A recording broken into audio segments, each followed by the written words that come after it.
పాటల ద్వారా ఏదో పేదలు అలా ఆడించాము, మనం కూడా పాటల ద్వారా ప్రభువును మహింపరిచాం అనుకున్నాం. అది మంచిదే. అయితే వ్యక్తిగతంగా కూడా ప్రభు మన జీవితాల్లో చేసిన కార్యములను బట్టి ఎంత సంతోషంగా పాటలు పాడుతూ వచ్చామో అదే సంతోషముతో ప్రభువును మనం స్తుతించవలసిన వారంగా ఉన్నాం. ఒకసారంట కొంతమంది దూతలను భూమి మీదకు పంపించాడంట దేవుడు. పోండి కొన్ని సంచులు ఇచ్చి పంపించాడంట. భూమి మీదకు పోయి నా బిడ్డలు వారు చేసేవన్నీ నాకు తీసుకొని రండి అని ఒక 2 దూతలకు 2 సంచులు ఇచ్చి పంపించాడంట దేవుడు. అయితే వీళ్ళిద్దరూ 2 సంచులు పట్టుకొని వచ్చారంట. ఒక ఆయనేమో ప్రార్థనలన్నీ సంచులు వేసుకొని తీసుకొని పోవడం, ఇంకొక ఆయనేమో ప్రభువుని స్తుతించే వాళ్ళంతా స్తుతులన్నింటినీ ఇంకో 2 సంచుల్లో నింపుకోవడం. అట్లా ఇద్దరు మొత్తానికి చెరొక 2 సంచులు 4 సంచులు పట్టుకొని మళ్ళీ దేవుని దగ్గరికి వెళ్ళారంట.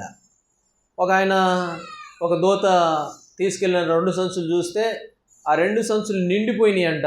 ప్రార్థనలన్నీ ఇంకా సరిపోలేదు, ఇంకా ఉంటే ఇంకో 2 సంచులు కూడా నిండిపోయాయి.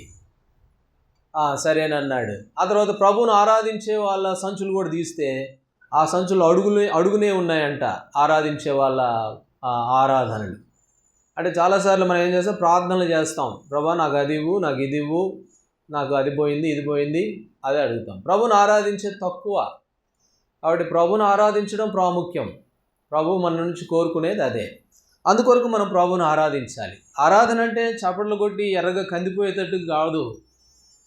ఆరాధన అంటే వ్యక్తిగతంగా ప్రభువు మన పట్ల చేసిన కార్యాన్ని జ్ఞాపకం చేసుకోవడమే ఆరాధన. అది ప్రభువుకు మనం అర్పించినప్పుడు మన హృదయాన్ని ప్రభు అది చూస్తాడు.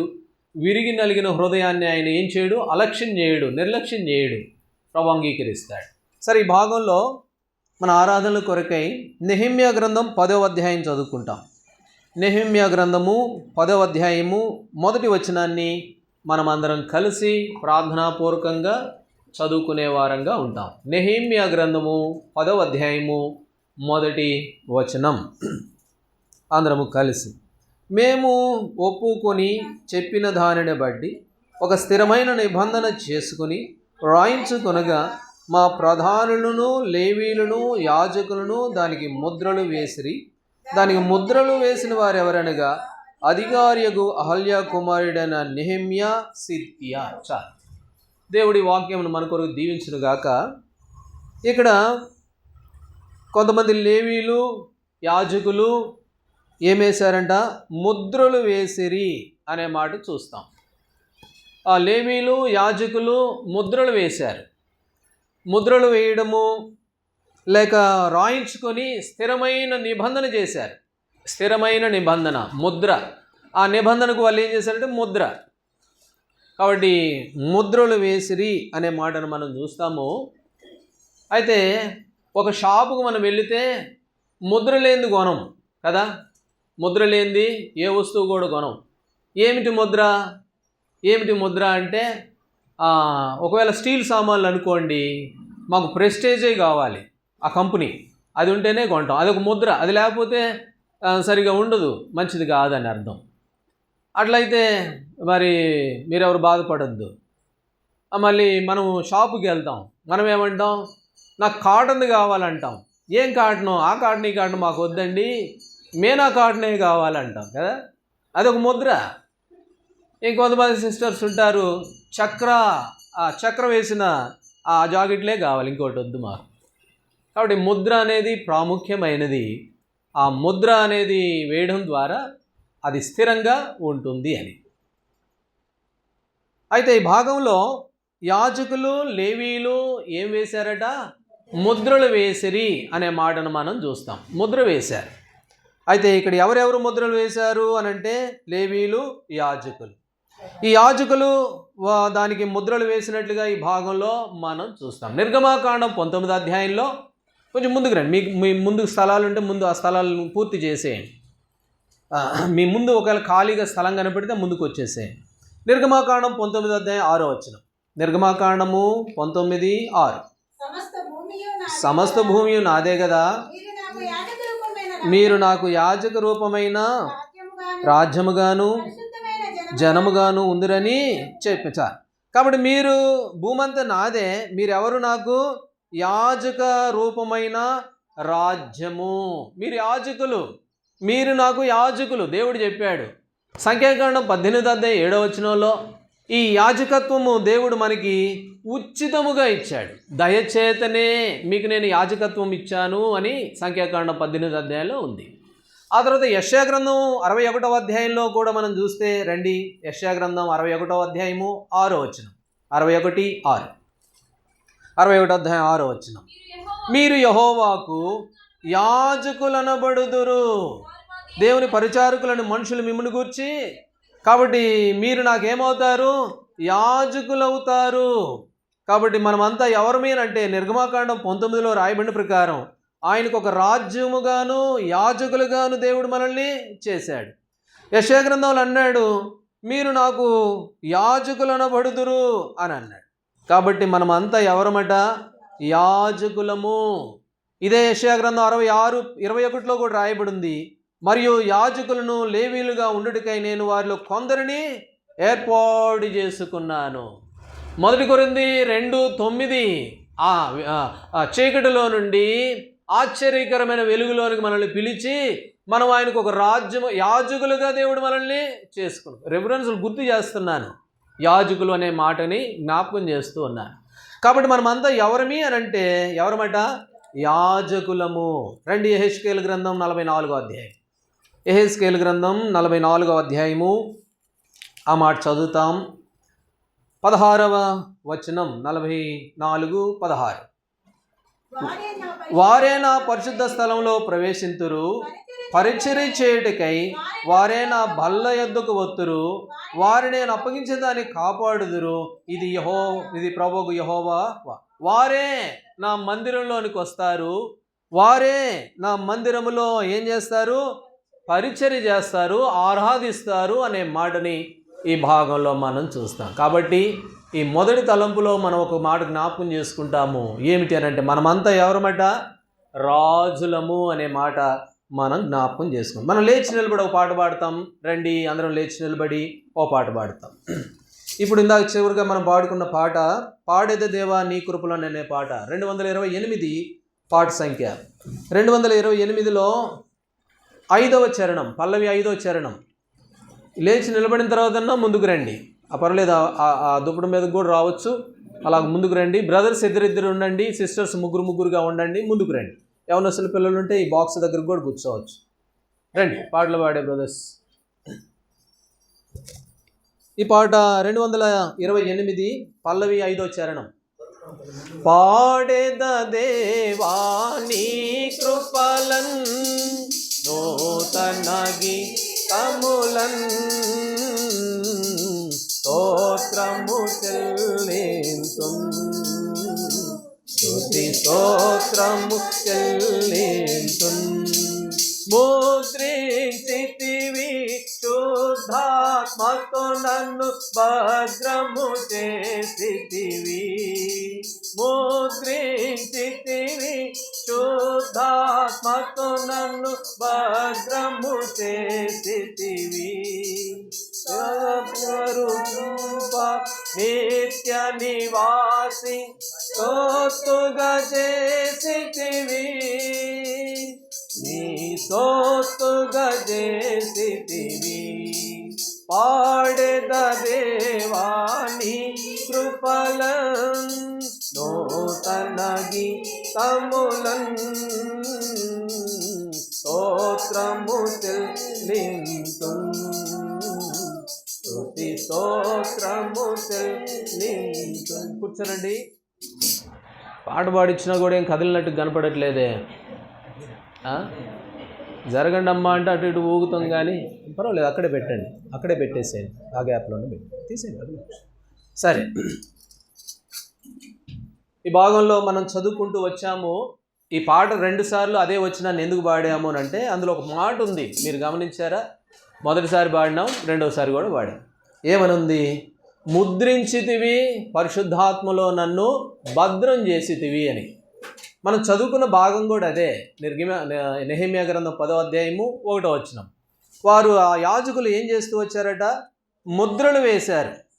కాబట్టి వారు ఒక నిర్ణయానికి వచ్చారు, ఒక తీర్మానానికి వచ్చారు. ఆ తీర్మానం మీద వాళ్ళు ఏం చేశారు, ముద్రించినట్లుగా, ముద్రలు వేసినట్లుగా ఈ భాగంలో మనం చూస్తాం. కాబట్టి మనల్ని కూడా దేవుడు ముద్రించాడు. సరే, ఆ భాగానికి మళ్ళీ తర్వాత వద్దాము. ఇక్కడ ఎవరు ముద్రించారు అని అంటే, నెహెమ్యా గ్రంథం 10వ అధ్యాయంలో వారు యాజకులు అనే మాటను చూసాం. యాజకులు అంటే ఎవరు? ఇప్పుడు కొన్ని రిఫరెన్సులు చూసాం కదా. 1 పేతురు 2:9 ఒకప్పుడు చీకటిలో ఉన్నాం, మనల్ని ఆశ్చర్యకరమైన వెలుగులోనికి తెచ్చి దేవుడు ఏం చేశాడు, మనల్ని యాజకులుగా చేశాడు. లేక ప్రకటన గ్రంథం 5వ అధ్యాయం 10వ వచనంలో కూడా, లేక 1వ అధ్యాయము 9వ వచనంలో కూడా మనల్ని ఆయన యాజకులుగా దేవుడు చేసుకున్నాడు. యెషయా గ్రంథంలో చదువుకున్నాం కదా, వారు నాకు ఏమవుతారు, యాజకులు అనబడుదురు అని అన్నాడు. యెహెజ్కేలు గ్రంథం 44లో మనం చదువుకున్నాం కదా, వారే నా మందిరానికి వస్తారు, ఎవరు, యాజకులైన వారు, వారే నా బల దగ్గరికి సమీపిస్తారు, వాళ్ళే నాకు పరిచర్య చేస్తారని ప్రభు చెప్పినట్లుగా చూస్తాం. ఇక్కడ ఉన్న నువ్వు నేను మనమంతా ఎవరిమి అని అంటే యాజక సమూహము, రాజులైన యాజక సమూహం. అయితే ఈ యాజకులు ఏం చేశారు, నెహెమ్యా గ్రంథం 10వ అధ్యాయంలో వారు ఏం చేశారు, ఒక నిర్ణయానికి వచ్చి దానికి ఏం చేశారట, ముద్రలు వేసిరి అనే మాట మనం చూస్తాం. ఏమిటి ముద్రలు, ఏమిటి వారి వేయబడిన ముద్రలు అనేది మనం గమనించినప్పుడు రండి, జకర్యా గ్రంథం 13వ అధ్యాయం. జకర్యా గ్రంథము 13వ అధ్యాయంలో ఒక చక్కటి మాటను మనం చదువుతాం. జకర్యా గ్రంథం 13వ అధ్యాయము 9వ వచనం చదవండి. 9వ వచనం, ఆ 3వ భాగమును నేను అగ్నిలో నుండి వెండిని తీసి శుద్ధిపరుతును, బంగారము శోధించినట్లు వారిని శోధింతును. వారు నా నామము నుండి మొరపెట్టగా నేను వారి మొరను ఆలకింతును. వీరు నా జనులని నేను చెప్పుదును, యెహోవా మా దేవుడని వారు చెప్పు. దేవుడు ప్రభు ముద్రించాడు. ఆయన ముద్ర వేసి ఏమన్నాడు, అగ్నిలో నుండి వెండిని శుభ్రం చేసినట్లుగా ఆ యాజకులైన వారిని లేక దేవుని ప్రజలైన వారిని నేను శుభ్రం చేశాను. శుభ్రం చేసి ఇప్పుడు ఏమంటున్నాడు లాస్ట్లో, వీరు నా జనులని నేను చెబుతాను, వాళ్ళేమో ఆయనే మా దేవుడని వాళ్ళు అంటారు. ఎవరు వీళ్ళు అని అంటే వెండిలాగా శుభ్రం చేయబడిన వారు, అగ్నిలో నుంచి పుటం వేయబడిన వారు. వారు అంటారంట, వీళ్ళు నా జనులని దేవుడు చెప్తాడంట, వాళ్ళేమో ఆయనే మా దేవుడని వాళ్ళు అంటారంట. చూసారు ఎంత గొప్ప ఆధిక్యతో. ఇది దేవుని ప్రజలుగా మనకి ఇవ్వబడిన గొప్ప ఆధిక్యత. అయితే ఇలాంటి బిరుదు మనకు రాకమునుపు ప్రభు అన్నాడు కదా, వీళ్ళు నా జనులని నేను అంటానని అన్నాడు కదా.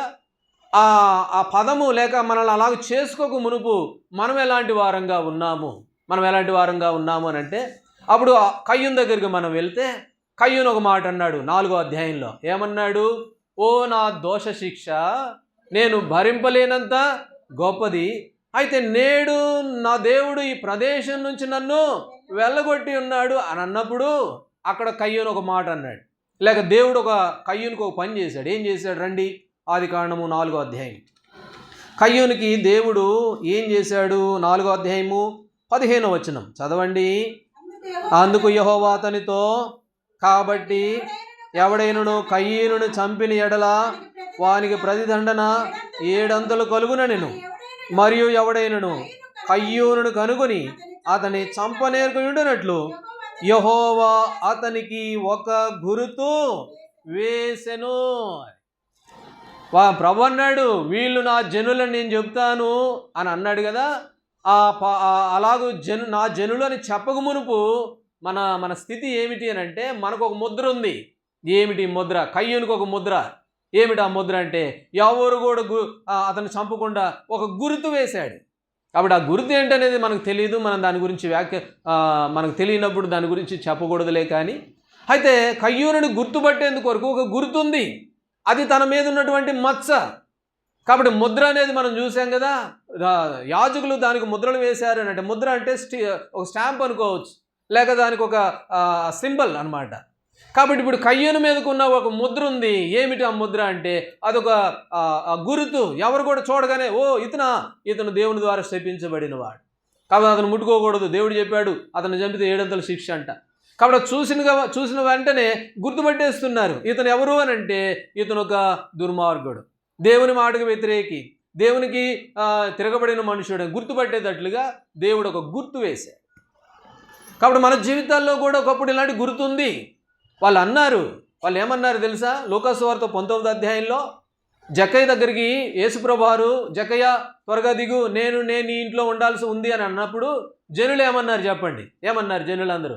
ఏమన్నారు యేసుప్రభుతో? ఈయన ఏమన్నారు? చదవండి 19వ అధ్యాయము లూకాసు వార్త 7వ వచనం. లూకాసు వార్త 19:7. అందరూ అది చూచి ఈయన పాపి అయిన మనుషుని యొద్ద ఏమన్నారు వాళ్ళు? జక్కయ్యని చూడగానే ఒక గుర్తుంది జక్కయ్య మీద. ఏం గుర్తు అంటే, అరే ఈయనేంటి పాపి అయిన మనిషేనా? జక్కయ్య ఎవరట? పాపి అయిన మనిషి. ఏమన్నా రాసిందా? ఏమన్నా పేరు ఏమన్నా రాసుకున్నాడా? ఆయన పేరు జక్కయ్య కదా. అయితే జనులకు అర్థమైపోయింది ఈ మనుషుడు పేరుకు జక్కయ్యే కానీ ఇతనికి ఒక గుర్తుంది. ఏం గుర్తు అంటే ఇతను పాపి అయిన జక్కయ్య. కాబట్టి పాపాత్ముడు. సమరయ స్త్రీ కూడా ప్రభుతో మాట్లాడుతూ ఉంటే వీళ్ళు ఆశ్చర్యపడిపోయారు, ఇదేంటి ఆమెతో మాట్లాడుతున్నాడు. సరే, ఆమె గురించి అక్కడ రాయబడలేదులే కానీ. అయితే సౌలు గురించి ఒక మాట ఉంది. రండి అపోస్తుల కార్యములు 9వ అధ్యాయం. అపోస్తుల కార్యములు 9వ అధ్యాయము 3వ వచనం. 9వ అధ్యాయం 13వ వచనం చదవండి. అపోస్తుల కార్యములు 9:13. పౌలు యేసుప్రభువారిని తెలుసుకున్నాడు. యేసుప్రభువారిని తెలుసుకున్న తర్వాత అక్కడ కళ్ళలో నుంచి పొరలు రాలిపోయినాయి, ఇంకేం చేయలేని పరిస్థితుల్లో ఆడ కూర్చొని ఉంటే అప్పుడు దైవజనుడు అననీయ దగ్గరికి దేవుడు వెళ్ళాడు. అప్పుడు అననీయ ఏమన్నాడు? చదవండి.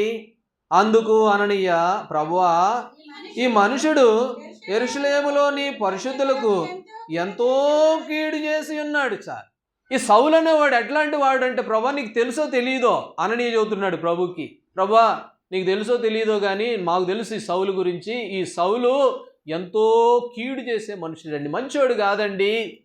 ప్రభువుకు చెప్తున్నాడు అనయ్య.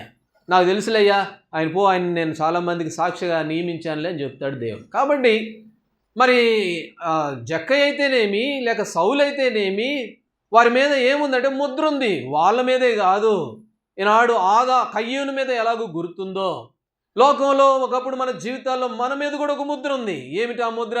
రోమా 3:23. ఏ భేదము లేదు, అందరూ పాపం చేసిన వాళ్ళే. ఈనాడు లోకంలో అయితే చాలా భేదాలు ఉన్నాయి. ఏమిటి భేదం? అరే నువ్వు వాడివిరా, నువ్వు వీడివిరా, నువ్వు ఎర్రవాడివిరా, నువ్వు నల్లోడివిరా, నీది ఆ ప్రాంతం రా, ఈ అమెరికా రా, నల్లోడిరా. అయితే పాపం విషయంలో ఏం లేదు చెప్పండి? ఏ భేదము లేదు, అందరూ పాపులే. ఇప్పుడు అందరి మీద ఏముంది అని అంటే ఒక గుర్తుంది. ఏమిటా గుర్తు అంటే పాపము అనేటువంటి గుర్తు. కాబట్టి పాపమును బట్టి మన మీద ఒక ముద్ర వేయబడింది. విలాపవాక్యంలో ఒక మాట చదువుతాం రండి. విలాపవాక్యములు 4వ అధ్యాయము 8వ వచనం. విలాపవాక్యములు 4వ అధ్యాయము 8వ వచనం. 684వ పేజీ, 4వ అధ్యాయము 8వ వచనం చదవండి. అట్టి వారి ఆకారము బొగ్గు కంటే నలుపాయను, వారిని వీధులలో చూచువారు వారిని గుర్తుపట్ట. కాబట్టి వారి ఆకారము ఎట్లుంది? బొగ్గు కంటే నల్లగా అయిపోయింది. ఎవరు? దేవునికి దూరమైన అవిధేయులు, లోకంలో ఏ భేదం లేకుండా పాపం చేసేవారు. దావీదు అన్నాడు, ఓ నా తల్లి, నేను గర్భంలోనే పాపంలో జన్మించాను, నేను పాపంలోనే పుట్టినవాడను, నేను గొప్పవాడినే కాదనట్లా. లోకంలో నాకు చాలా రాజ్యాలు ఉన్నాయి, చాలామంది సైనికులు ఉన్నారు, చాలా ఉద్యోగాలు ఉన్నాయి, చాలా డబ్బు ఉంది, కానీ నేను ఎవరిని?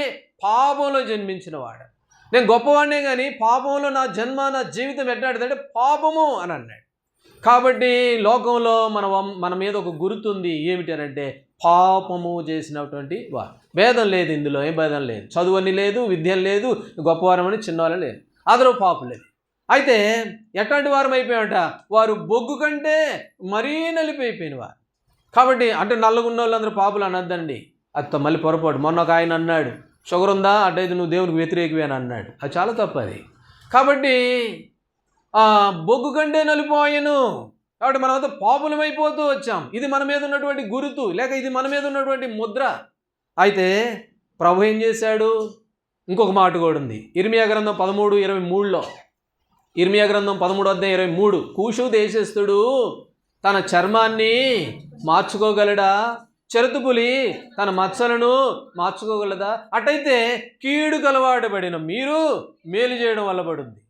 కాబట్టి మానవుడు చిరుతపులి తన మచ్చలను మార్చుకోలేదు. కాబట్టి కూషు దేశస్థుడు అంటే వెస్ట్ ఇండీస్ వాడు, నల్లని వాడు తెల్లగా అవలేడు. అలాగునే మనం కూడా పాపంలో జీవిస్తున్న మనము, పాపం అనే ముద్ర కలిగిన మనము మేలు చేయడం లేక నీతిమంతులం కావడం అది అసాధ్యము, సాధ్యమైన పనే కాదు. అయితే ప్రభువారు ఏం చేస్తూ వచ్చాడు?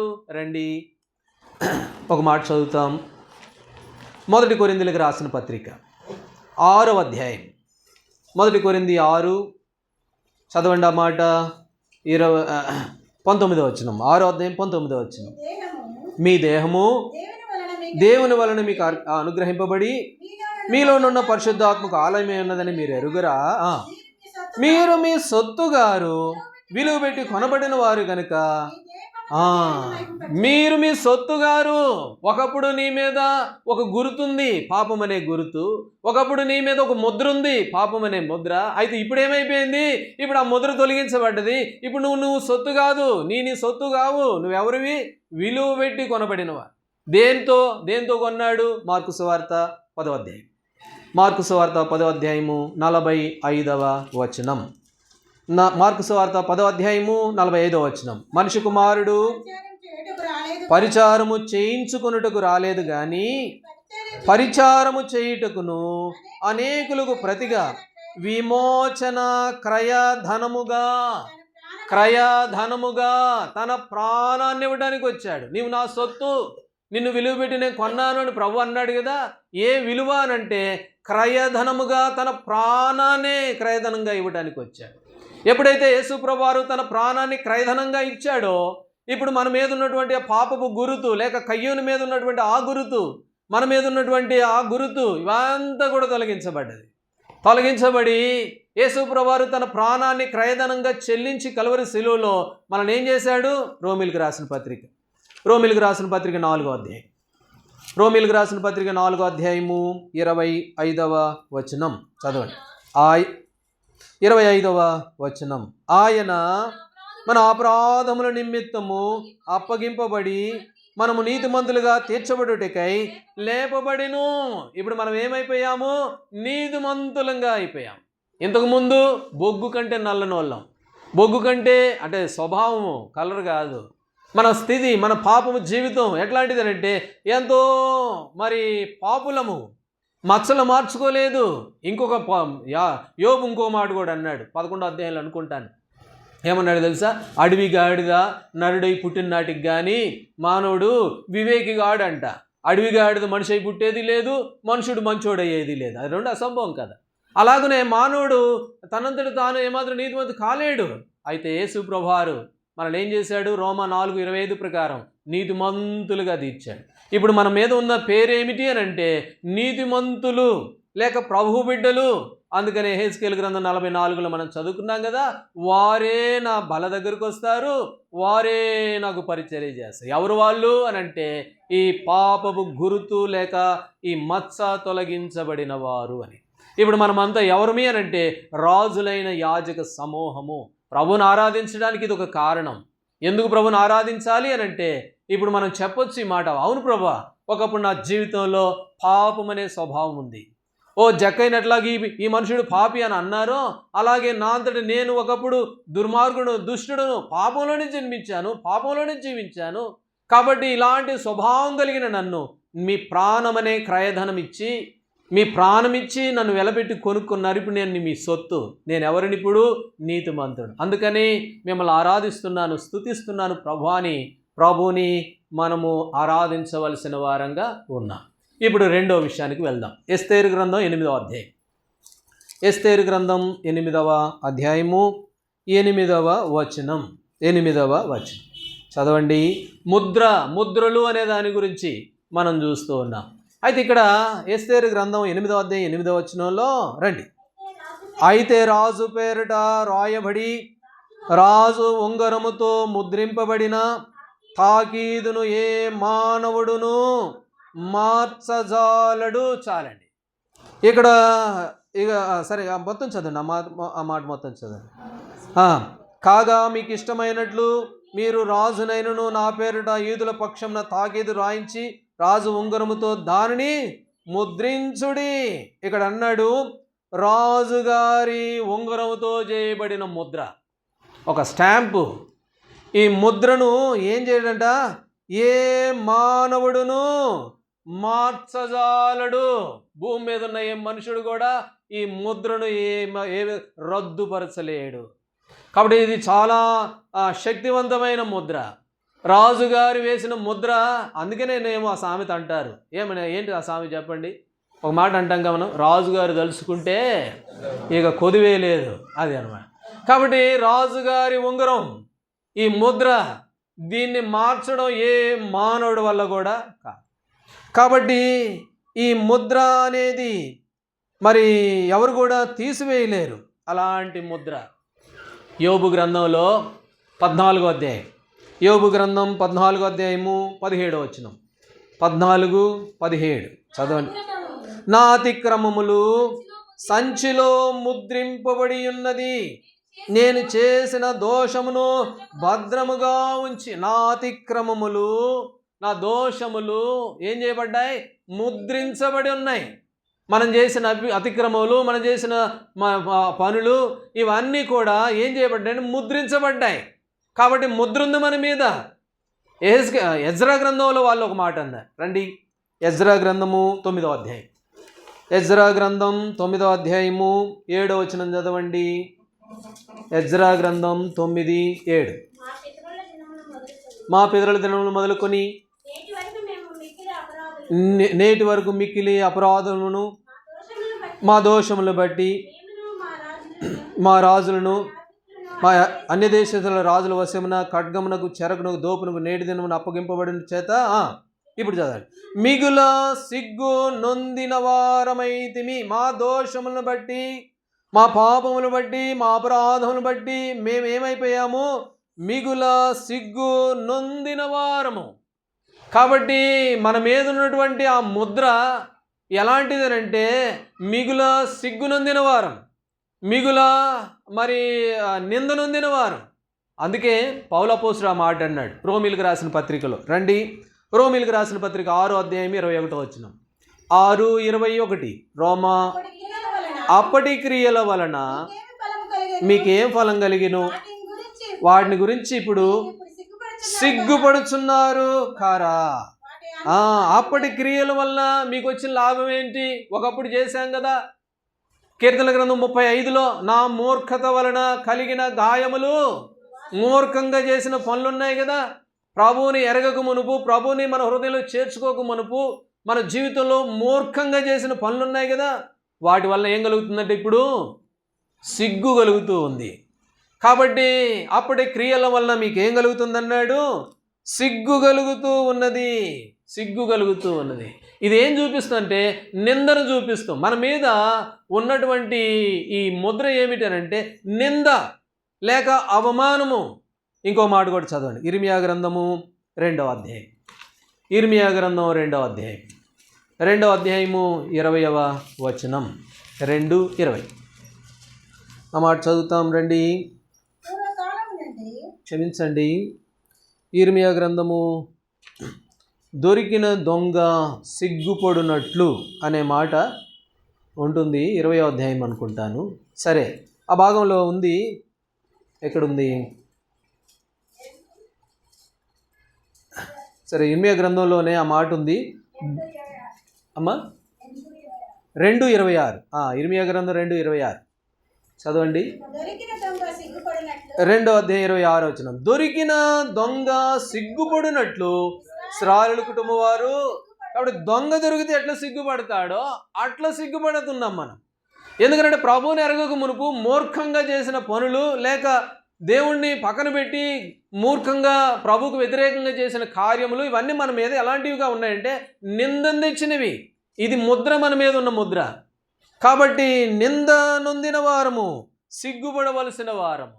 యెషయా గ్రంథం 29వ అధ్యాయం, యెషయా గ్రంథం 29వ అధ్యాయం 22వ వచనం, 29:22. అందుచేతను అబ్రహామును విమోచించిన యాకోబు కుటుంబమును గూర్చి ఇలాగ సెలవిచ్చుచున్నాడు, ఇక మీదట యాకోబు సిగ్గునందడు. నిందుంది కదా మన మీద, ఒక ముద్ర ఉంది కదా, నింద అవమానము అనే ముద్ర ఉంది కదా మన మీద. ఇది ఎవడు కూడా మార్చజాలలేడు కదా, ఇది ఎవరు తీసివేయలేరు కదా. అయితే ఇప్పుడు ప్రభు అంటున్నాడు, అయితే ఇక మీదట యాకోబు ఏం చేయడు, సిగ్గుపడడు. తన మీద ఉన్న నింద ఉండదు, తన మీద ఉన్న అవమానం ఉండదు, తన మీద ఉన్నటువంటి ఏది కూడా నింద తొలగించబడుద్ది. అందుకని అన్నాడు, యాకోబు ఇక మీదట ఏం చేయబడ్డు, ఎందుకు సిగ్గుపడడు అని అంటే, కీర్తనల గ్రంథం 69వ అధ్యాయం.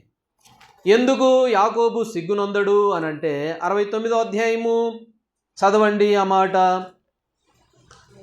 7వ వచనం, నీ నిమిత్తము నేను నిందనొందిన వాడనైతిని, నీ నిమిత్తము సిగ్గున ముఖమును గప్పెను. నీ మీద ఉంది కదా నింద, నీ మీద ఉంది కదా అవమానము. దొరికిన దొంగ సిగ్గుపడినట్లుగా నువ్వు కదా సిగ్గుపడాల్సింది. అప్పటి క్రియల వల్ల సిగ్గు వస్తుంది కదా. అయితే ఇప్పుడు యాకోబు సిగ్గుపడడు. ఏం కారణం అని అంటే, ఎందుకంట నీ నిమిత్తము సిగ్గు నా ముఖమును కప్పెను, నీ నిమిత్తము అవమానం నా మీదకి వచ్చింది. యేసుప్రభువు సిలువలో ఎందుకు చనిపోయాడు అని అంటే, యేసుప్రభువు ఎందుకు ఈ లోకానికి వచ్చాడు అని అంటే, ఎందుకు ఆయనను అంతా అవమానపరిచారు, సిగ్గు ఎందుకు పొందాల్సి వచ్చింది అని అంటే, ఆయన నీ నిమిత్తము నా నిమిత్తము మన అవమానం అంతా ఆయన మీద వేసుకున్నాడు. మన మీద ఉన్నటువంటి ముద్ర, నింద, అవమానము, పాపం అనే ముద్ర, ఇదంతా కూడా ఆయన మీద వేసుకున్నాడు. మన మీద ఉన్న నింద తొలగించాలని, మన మీద ఉన్నటువంటి ఆ గుర్తు చెరిపివేయాలని యేసు ప్రభువారు మన నిందంతా భరించినట్లుగా మనం చూస్తాం. రెండవదిగా ప్రభుని ఆరాధించడానికి కారణం ఏంటంటే, అవును ప్రభువా, దొరికిన దొంగ సిగ్గుపడినట్లుగా నేను కదా సిగ్గుపడాల్సింది. అయితే నా నిమిత్తము నీ ముఖానికి వచ్చింది సిగ్గు. నీవు కలవరి శిలువలో అవమానం పొందావు. ఏదో పెయింటరు తనలో చోటు బాగోదు కదా అనేసి పెయింట్ తీసుకుని బ్రష్ తోటి శిలువ మీద యేసుప్రభువు వారికి చుట్టూ ఏదో వస్త్రం ఉన్నట్టు వేసాడులే కానీ వాస్తవంగా ఆయనకు వస్త్రములు అనేవి ఏమీ లేవు. వారు ఉన్న వస్త్రాలన్నీ తీసివేశారు. ఎంత అవమానం, ఎంత సిగ్గు. అయితే యేసుప్రభువు వారు అవన్నీ భరించాడు. ఏం కారణం అని అంటే, మన నిమిత్తం, నీ కొరకు నా కొరకు శిలువలో ఆయన అవమానమును పొందాడు. మన మీద ఉన్న నింద తొలగించాలని, మన మీద ఉన్న ఆ ముద్ర చెరిపివేయాలని యేసు ప్రభువారు మన నిమిత్తమై ఆయన సిగ్గునొందినటువంటి దేవుడు. హగ్గయి గ్రంథం 2వ అధ్యాయం. హగ్గయి గ్రంథం 2వ అధ్యాయం. 2వ అధ్యాయంలో ఒక మాట చదువుతాం రండి. హగ్గయి గ్రంథం 776వ పేజీ, 2వ అధ్యాయం 23వ వచనం. 2:23, నా సేవకుడును షల్తీయేలు కుమారుడైన జెరుబ్బాబెలు, నేను నిన్ను ఏర్పరచుకొని ఉన్నాను గనుక ఆ దినమున నేను నిన్ను తీసుకొని ముద్రా యుంగరముగా చేతును. ఇదే సైన్యములకు అధిపతిగా యెహోవా. ఓ జెరుబ్బాబెలు, నా కుమారుడా, నేను నిన్ను ఏర్పరచుకున్నాను, నిన్ను తీసుకున్నాను. నిన్నేం చేశానన్నాడు, ముద్రా ఉంగరము చేసినట్లుగా చేశాను.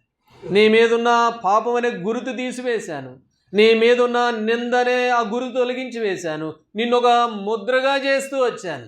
అందుకని ఆ పాట వాడుకున్నాం. ముద్రించితివి శుద్ధాత్మలో నన్ను భద్రము చేసితివి,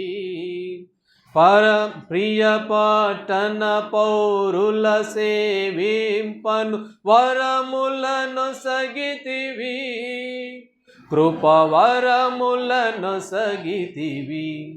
కాబట్టి దేవుడు మనల్ని ముద్రించాడు. దేవుడు మనల్ని ముద్రించి ఆ పట్టణ పౌరులుగా, ఆయన ఆరాధించే ప్రజలుగా మనల్ని చేస్తూ వచ్చాడు. 2 కారణాలు దేవుణ్ణి ఆరాధించడానికి. ఈ 2 కారణాలు ఏమిటి? ఆ కయ్యూను మీద ఉన్న గురుతు, అది పాపం అనే గుర్తు. దేవుడు దాన్ని తీసివేశాడు. కయ్యూను ద్వారా కాదు, ఆదాము ద్వారా మనం అందరం. ఎందులో ఉంది ఆ మాట? రోమా 5:21 ఉంది కదా ఆ మాట. ఇట్లుండగా ఆదామును బట్టి అందరము పాపలమే. ఒక మనుషుని ద్వారా లోకంలోనికి పాపం ఎట్లా ప్రవేశించిందో, ఆ మనుషుని ద్వారా మరణం కూడా లోకంలోకి ప్రవేశించింది. ఆ మనుషుడే ఆదాము. ఆ మనుషుని ద్వారా మనం అందరము పాపలే. కయ్యూను స్వభావం కలిగిన వారు. కయ్యూను మీద ఉన్న గుర్తు మన మీద ఉంది. అయితే దేవుడు ఆ గురుదంతా తీసివేశాడు. మన మీద ఉన్న నిందంతా తీసివేశాడు. ఇక మీదట యాకోబు సిగ్గుపడ్డాడు. ఎందుకు సిగ్గుపడ్డండి అని అడిగితే, ఆ సిగ్గంత నేను భరించాను, నేను నీ నిమిత్తం నీ సిగ్గంత నా మీదకి వచ్చింది. అదే దేవుడు అన్నాడు, వారు నా యాజకులు. వాళ్ళు ఎవరు? యాజకులు. ఎవరు వాళ్ళు అని అంటే, నా రక్తం ద్వారా కొనబడిన వారు. వారే నా దగ్గరికి వస్తారు, వారే నా దగ్గర నా బల చుట్టూ చేరి నన్ను ఆరాధించే వాళ్ళు వాళ్ళే. ఈనాడు ఆరాధించే నువ్వు నేను ఎవరమంటే, ఆశ్చర్యకరమైన చీకటిలో నుంచి వెలుగులోనికి తీసుకొని రాబడ్డాం. కాబట్టి యాజకులం మనమంతా, ప్రభు రక్తం ద్వారా కొనబడినటువంటి యాజకులం. మన మీద ఉన్న ముద్రలన్నీ తొలగించబడ్డాయి. పాపం అనే ముద్ర తీసివేశాడు దేవుడు. అందుకని ఈ 2 కారణాలని, ప్రభా నా పట్ల ఎంత గొప్ప మేలు చేసావు తండ్రి, ఏమి ఇవ్వగలను మీకు, ఏమి ఇచ్చినా ఈ రుణాన్ని నేను తీర్చగలను, నాకు రావాల్సిన శిక్ష, నాకు రావాల్సిన అవమానం, నా మీద ఉన్నట్టు పాప గుర్తు అని తొలగించి వేశావు. ఉచితంగానే చేసావు ప్రభా, నీవు డబ్బులు కూడా అడగలేదని ఉచితంగా చేశావు. ఆ కారణాన్ని బట్టి ప్రభుని మనం ఆరాధించవలసిన వారంగా ఉన్నాం. సరే, మరొక మాట గమనిస్తాం రండి. ఎఫెసీయులకు రాసిన పత్రిక 1వ అధ్యాయం. ఎఫెసీయులకు రాసిన పత్రిక 1వ అధ్యాయం 1వ అధ్యాయము 13వ వచనం చదవండి. ఎఫెసీ 1వ అధ్యాయము 13వ వచనం. మీరును సత్యవాక్యమును అనగా మీ రక్షణ సువార్తను విని క్రీస్తునందు విశ్వాసముంచి వాగ్దానం చేయబడిన ఆత్మచేత ముద్రింపబడితిరి. ఇప్పుడు పౌలు అపోస్తలుడు అంటున్నాడు, ఓ నువ్వు నేను దేవుని ప్రజలారా, మనం ఎంత గొప్ప వాళ్ళమండి, ఎంత గొప్ప వాళ్ళమనండి. పౌలు అపోస్తలుడు అని అనలేదులే, కానీ ఆ ఉద్దేశం అది నేను అంటున్నాను ఆ మాట. మనం చాలా గొప్ప వాళ్ళమండి అని అంటున్నాడు పౌలు. ఎందుకనంటే ఏం చేయబడ్డామట, మనము దేవుని ఆత్మచేత ముద్రించబడ్డాం. ఒకప్పుడు మన మీద ఒక ముద్ర ఉంది, అది కయ్యూని మీద ఉన్న ముద్ర లాంటిదే. మరి సిగ్గు, అవమానం అనేటువంటి ముద్ర, పాపం అనే ముద్ర, వీటి ద్వారా నిశ్చయంగా మనం నరకానికి వెళ్ళవలసిన వారమే. తలెత్తుకోవడానికి కూడా అర్హత లేదు. దావీదు అన్నాడు, కీర్తనకారుడు అన్నాడు కదా, తలెత్తి చూద్దామని అనుకుంటున్నా నా తలకు మించిపోయి ఉన్నాయి, లెక్కబెట్టలేనన్ను ఉన్నాయి నా విధేయతలు, నా పాపాలు, రోజుకి ఎన్ని అబద్ధాలు, ఎన్ని మోసాలు, అవన్నీ కూడా తల ఎత్తలేనంత భారం కలిగి ఉన్నాయి. కాబట్టి ఇప్పుడు ప్రభువు అంటున్నాడు, నీ ఆత్మచేత మమ్మల్ని అందరిని ఏం చేసావు, నీవు ముద్రించబడ్డాం. ఇక్కడున్న నువ్వు నేను దేవుని ద్వారా ఏం చేయబడ్డాము అని అంటే ముద్రించబడిన వారము అని. యెషయా గ్రంథం 56వ అధ్యాయం. యెషయా గ్రంథం 56వ అధ్యాయము 56వ అధ్యాయము చదవండి 5వ వచనం. 56:5.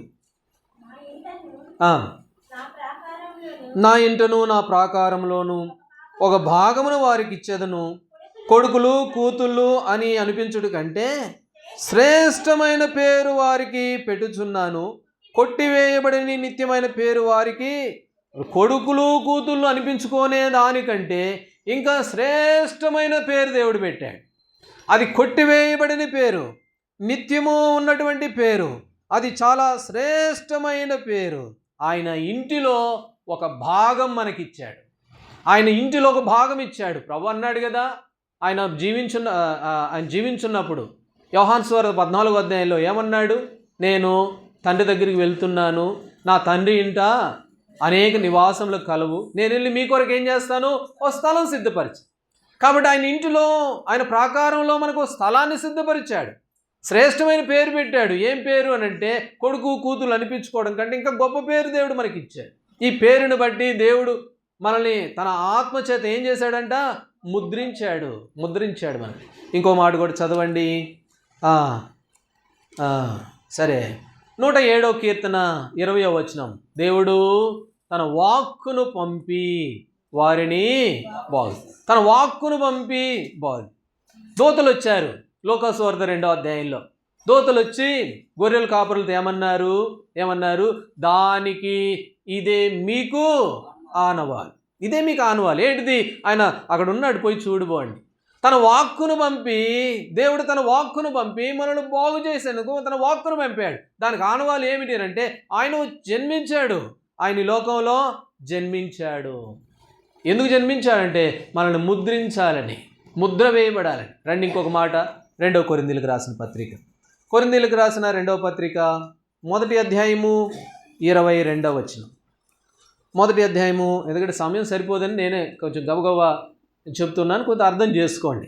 1వ అధ్యాయము 22వ వచనం. ఆయన మనకు ముద్ర వేసి మన హృదయములలో మనకు ఆత్మను సంచకరువు అనుగ్రహించి ఆయన మనకు ముద్ర వేసి.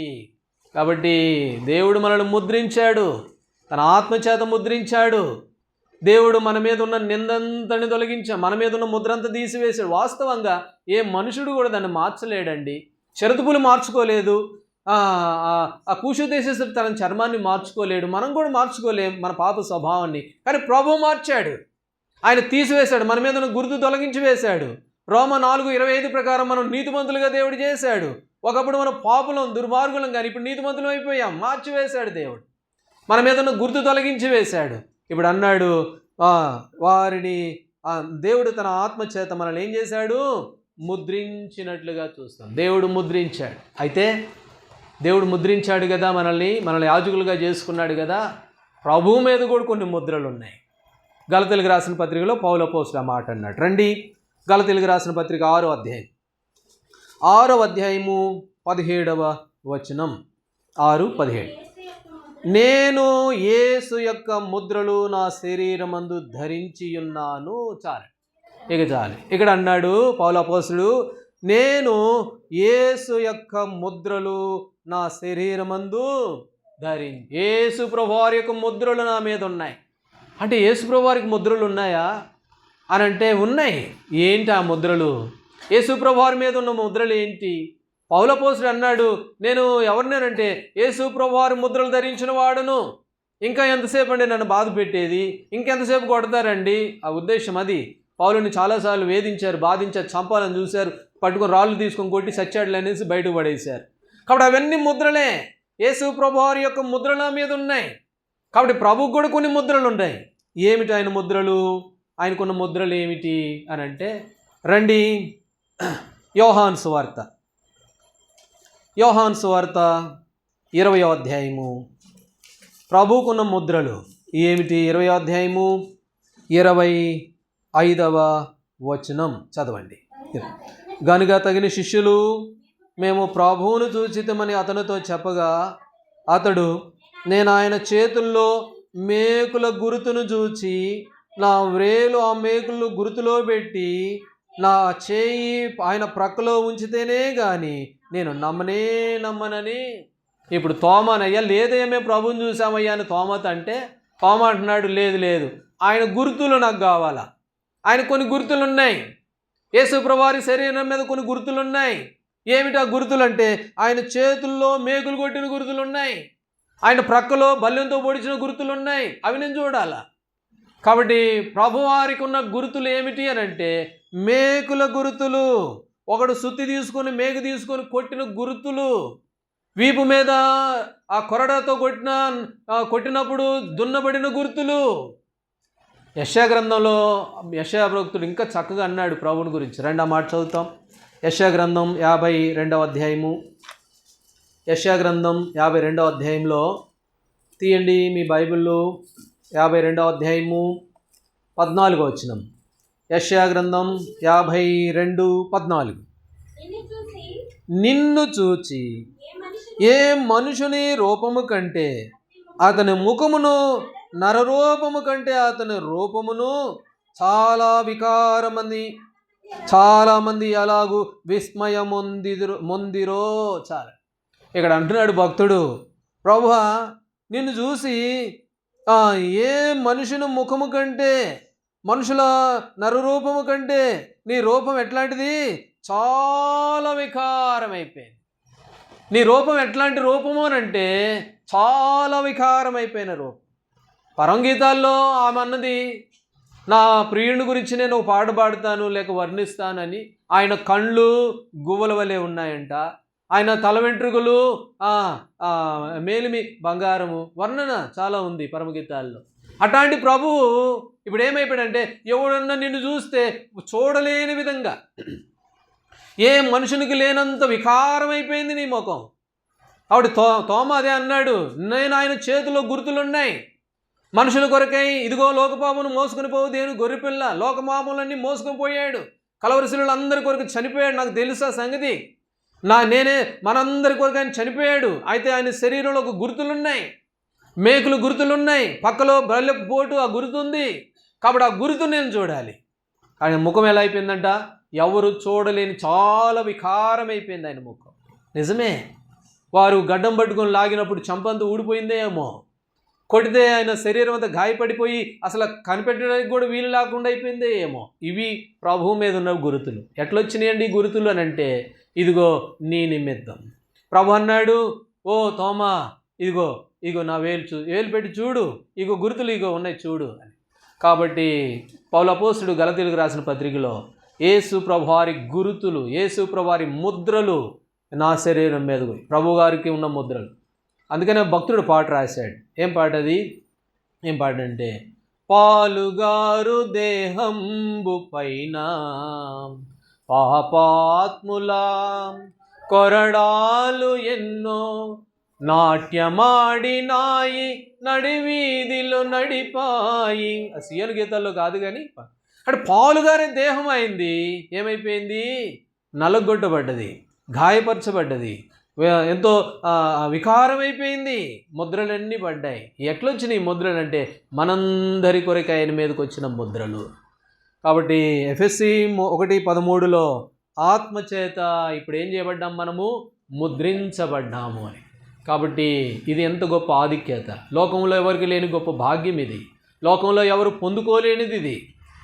కొందామన్నా దొరికేది కాదు ఇది. ఉచితంగా ప్రభు ఇచ్చినటువంటి ఆ ముద్ర. ఏమన్నాడు ప్రభు? కొడుకులు కూతుళ్ళు అనిపించుకున్న దానికంటే ఇంకా శ్రేష్టమైన పేరు పెట్టాడు ప్రభు, ఇంకా శ్రేష్టమైన బిరుదిచ్చాడు ప్రభు. అబ్రహాముని ఏమన్నాడు? నా స్నేహితుడైన అబ్రహాము అన్నాడు. యేసుప్రభువారు తిరిగి లేచిన తర్వాత ఆ మగ్దలేని మరియతో అన్నాడు, అమ్మ వద్దొద్దు, నన్ను ముట్టుకోవద్దు, నా సహోదరులకు పోయి చెప్పుకో అన్నాడు. మనం ఏమైపోయినట్టు సహోదరులమైపోయాం. అంతేకాదు, యోహాను సువార్త 1:12 ఎందరైతే తనను అంగీకరించారో, తన నామమునందు విశ్వాసం ఉంచారో వారందరూ ఏమైపోయారట? దేవుని పిల్లలగుటకు అధికారం ఇచ్చాడు. మనం ఎవరంటే దేవుని పిల్లలం. కాబట్టి ఎంత గొప్ప ఆధిక్యత, ఎంత గొప్ప ధన్యత. ఈ ధన్యతను బట్టి ఎట్లా మౌనంగా ఉంటాం, ఎలా కాముగా కూర్చుంటాం చెప్పండి. అందుకనే ప్రభు అడుగుతున్నాడు, అయితే నువ్వు కాము కూర్చోద్దు, నీ ఆస్తి వద్దు, నీ బంగారం వద్దు, నీ డబ్బులు వద్దులే, కానీ ఏం కావాలంటున్నాడు? నీ హృదయం నాకు కావాలి. అందుకనే దేవదూతలు మొదట్లో నేను చెప్పాను, జరిగింది కాదు, ఉదాహరణ అర్థం కావడం కొరకు. ఆ దేవదూతలకు 4 సంచులు ఇచ్చి పంపిస్తే అన్నీ, ప్రభా నాకు అది ఇవ్వు, ఇది ఇవ్వు, ఉద్యోగం ఇయ్యి, అది పెళ్లి చెయ్యి, అది ఇవే ఉన్నాయంట, ప్రార్థనలే ఉన్నాయంట. ప్రభా ఇదిగో ఇది తీసుకో అన్న సంచులు ఖాళీగా ఉన్నాయి. కాబట్టి తీసుకోమనేది ఆరాధన. నీవు నాకు మేలు చేసావు కదా, నా మీద నువ్వు ముద్ర తొలగించావు కదా, నా మీద ఉన్న నింద తీసివేసావు కదా, నాకు సమస్తం ఇచ్చేసావు కదా, నీ ప్రాణమంతా సమస్తం ఆయన ఏమి ఉంచుకోకుండా ఆఖరి రక్తబొట్టు కార్చావు కదా, అందుకొరకు నా హృదయం నీకు ఇస్తున్నాను ప్రభా అని చెప్పడమే ఆరాధన. పాటలు పాడడం కాదు, లేకపోతే గట్టిగడిగా అరవడం కాదు. ఆరాధన అంటే ప్రభువుకు మనం ఇచ్చేది. ప్రభు ఎదురు చూస్తూ ఉన్నాడు. ప్రభు ఈ కుమారుడు నాకేమిస్తాడు, వీళ్ళు నాకేమిస్తారు, నాకు వద్దు, వెండొద్దు, బంగారం వద్దు, ఇవన్నీ నావే కదా అన్నాడు కదా. వేలాది నదులంతా విస్తారమైన అదంతా నాదే, నాకేం అవసరం లే. అయితే ఏం కావాలంటున్నాడు ప్రభు? మన హృదయం కావాలంటున్నాడు. నీ మీద ఉన్న ముద్ర తొలగించి వేశాను కదా, అందుకొరకు నీ హృదయం నాకు ఇవ్వు. అంతేకాదు, నీ మీద ఉన్న నింద తొలగించి వేశానుగా, వాస్తవంగా ఏ మనుషుడు కూడా దాన్ని మార్చలేడు కదా, నేను మార్చివేశాను కదా, అందుకని నీ హృదయం నాకు ఇవ్వు. కాబట్టి ప్రభుకు కావాల్సింది ఏమిటి అని అంటే, విరిగి నలిగిన హృదయం, ఆయనకి ఇష్టమైన బలి. ఆ బలిని ఈ ఉదయకాల సమయంలో మనము ప్రభుకు అర్పించే వారంగా ఉంటాం. కాబట్టి చదువుకున్న ఈ వాక్యమును ఆధారం చేసుకున్న వారమై, దేవుడు మన మీద ఉన్నటువంటి ముద్ర తొలగించి ఆయన మీద ముద్ర వేసుకున్నాడు. ఆయన ముద్రలు ఎలాంటివి అని అంటే, అవి చూడడానికి కూడా వీలు కానటువంటి ముద్రలు, గాయాలే ఆయన ముద్రలు. నీ నిమిత్తం సిగ్గు నా మీదకి వచ్చింది, నీ నిమిత్తం అవమానం నా మీదకి వచ్చిందని ప్రభు మన అవమానమంతా భరించి మనకి విడుదల విమోచన దేవుడు చేశాడు. ఎఫెసీ 1:13 ప్రకారం మనల్ని ఏం చేశాడు ఆయన? మనం ఏం చేయబడ్డాం? ముద్రించబడిన వారము. ఇది గొప్ప ఆశీర్వాదము కనుక ఈ ఆశీర్వాదము కొరకై కొన్ని నిమిషాలు ప్రభుని ఆరాధించి ప్రభుని స్తుతించే వారంగా మనం ఉంటాం. దేవుడు ఆ విధంగా మనందరికీ సహాయపడునుగాక. కొన్ని నిమిషాలు మోకరించి మరి వ్యక్తిగతంగా కొన్ని నిమిషాలు ప్రభుని మనము ఆరాధించి